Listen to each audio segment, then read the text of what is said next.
makulimlim na hapon. Thank you Lord at may dumating ako Kalakal ngayon. Siyempre hindi nawawala yung pogi kong kargador. Yan.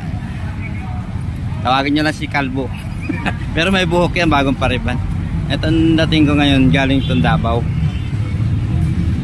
Pangalan niya Manoy. Manoy. Unang backsap niya ngayon. Unang padala. Tagal na panahon ngayon lang ako nakapagpadala dahil siyempre nung kababa ng sili talo sa expenses. Sabi ko sa local lang muna nila ibigay. Ayan. Kunti lang to, 26 bucks lang to. Maganda po yan.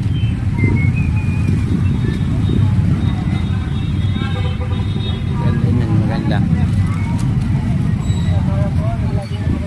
Ayan po.